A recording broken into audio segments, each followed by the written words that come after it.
Hello bachcho, let's see. The question says the intermediate carbocation formed in the reactions of HI, HBr and HCl with propene is the same and the bond energy of HCl, HBr and HI is 430.5 kilojoules per mole. 363.7 kilojoule per mole and 296.8 kilojoules per mole respectively. What will be the order of reactivity of these halogen acids? अब यहाँ पे देखते हैं बच्चों कि हमारा answer क्या होगा। इसके आंसर के लिए हम लोग क्या कहेंगे कि जो आपके हाइड्रोजन हैलाइड्स होते हैं, हाइड्रोजन हैलाइड्स जो आपको क्वेश्चन में दे रखे हैं मींस HCl, HI, HBr, ये जो होते हैं ये एल्केन्स के साथ मिलके हमें क्या बना के देते हैं, ये देते हैं एल्काइल हैलाइड्स। ठीक है। अब जो ऑर्डर ऑफ रिएक्टिविटी होगी हाइड्रोजन हैलाइड्स की वो होती है कि HI की सबसे ज़्यादा होती है। अब जो आपकी रिएक्शन है, रिएक्शन किस पे डिपेंड करेगी? रिएक्शन डिपेंड करती है हमारी bond dissociation enthalpy. Bond dissociation enthalpy का मतलब क्या हो गया कि आपको बॉन्ड तोड़ने में कितनी एनर्जी लग रही है। अब अगर मैं देखूं तो मुझे क्वेश्चन में बॉन्ड डिसोसिएशन एंथैल्पी जो है HI की दे रखी है। HI की है 296.8 जो सबसे कम है। फिर मेरे पास है HBr की जो है 363.7 और फिर मेरे पास है HI की जो है 430.5। ठीक है। यहाँ पे तो इसका मतलब मुझे हाइड्रोजन आयोडाइड का बॉन्ड तोड़ने में सबसे कम एनर्जी चाहिए। क्यों? क्योंकि अगर मैं इनको इनके ग्रुप में प्लेस करूँ तो हमें पता है टॉप टू बॉटम आपका एटॉमिक साइज जो है वो इंक्रीज हो रहा है। जब एटॉमिक साइज इंक्रीज हो रहा है तो मेरा आयोडीन का साइज जो है बहुत बड़ा हो गया। जब साइज बड़ा हो गया तो उसका हाइड्रोजन के साथ इंट्रैक्शन जो है वो कम हो गया, जिसकी वजह से मैं उसे आसानी से तोड़ सकती हूँ।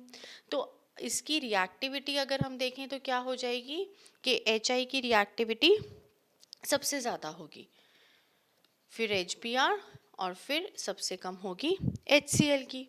ठीक है। तो अब अगर हम इसको रिएक्शन देखें तो रिएक्शन में हम क्या कह सकते हैं कि फॉर एग्जांपल मेरे पास ये एक एल्कीन है, इसको प्रोटॉन के साथ मैंने रिएक्ट कराया तो ये वाला स्टेप जो है मेरा ये स्लो स्टेप होगा।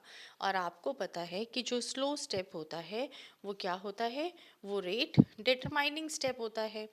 ठीक है। अब यहाँ पे देखो जो मेरा ये है ये कार्बोकेटाइन बन गया।